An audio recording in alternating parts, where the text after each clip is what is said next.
গোসার পথেতে ধরিয়া ঘুরাইয়া ঘুরাইয়া শিলাতে আছাড় মহাদেব পথেতে ধরিয়া ঘুরাইয়া ঘুরাইয়া শিলাতে গোসার পথেতে ধরিয়া ঘুরাইয়া ঘুরাইয়া শিলাতে আছাড় মহাদেব ধ্বংসের আকাশ তখন কংসের বইরে আকাশের উপরে ধ্বংসের আকাশ ওরে কংসের বইরে অষ্টভুজার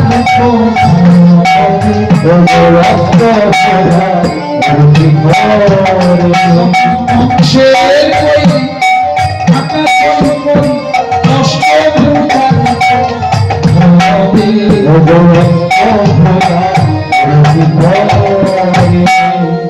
তোমাদের বকুলে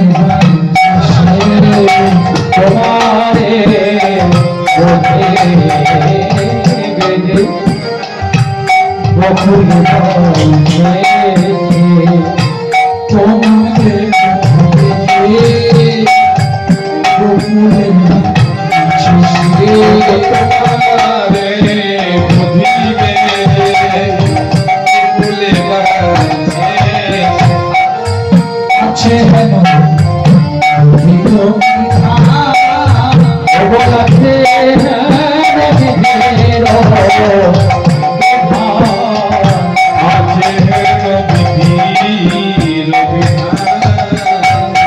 যেটা ওই অষ্টম পর্বে সন্তান মনে করে কন্যা রত্নর পা দুটো ধরিয়ে শিলাটাঘাতে আজকে হত্যা করতে যাবেন। স্বয়ং ভগবতী যোগমায় আকাশ মার্গে দিয়ে বলে উঠলো, রে দুরাত্মা কংস তোরে বধিবে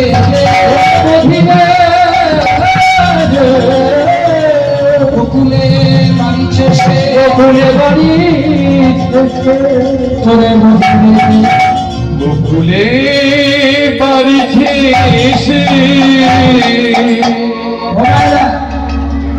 কৃষ্ণের জন্ম হয়েছিল নাম জন্মাষ্টমী, তাই তো? এদিকে শক্তি হলো না তোমারে বদিলে যে গোকুলে বাড়িতে। মহারাজ কংস কিন্তু জেনে গেলেন যে আমার শত্রু কৃষ্ণকে আমি বধ করতে পারি, গোকুলে বাড়ছে। এখন বাবা ধরুন আমি যখন চাকরি আসছিলাম, আমাকে অনেকে ফোন করেছে কখন আসবেন, কি প্রসাদ পাবেন, এখানের মানুষরা খুব ভালোবাসে, কি কোথায় থাকবেন, কটার সময় ঢুকছেন, অনেক বলেছে ভালোবাসা। কিন্তু হঠাৎ ধরুন যে এরকম কেউ ফোন করে যে চাকরি কখন আসবেন, এই যাবো 4টার সময়, যোদার্থী মন্ত্রী পার হলে আমরা গাড়ির সময় উড়িয়ে দেবো, তো ভয় তো থাকবে কেমন পাশে গিয়ে চলে এরকম হয়। তো তেমনি কংসের দোষাতে চমকে চমকে দিন কাটছে, তোমাদের বদিনে যে গোকুলে বাড়িতে বলে এই গেল এই গেল। মহারাজ কংস সিদ্ধান্ত নিলেন কৃষ্ণকে বড় হতে দেওয়া যাবে না, এ বেটা বড় হলে এই ভাগনাম আমাকে শেষ করবে। তা আমার হাতে যত যত স্ট্রাইক আছে করে দিই, কিন্তু জানে না যে তোমার স্ট্রাইক আর কৃষ্ণের সার্জিক্যাল স্ট্রাইক এক নয়,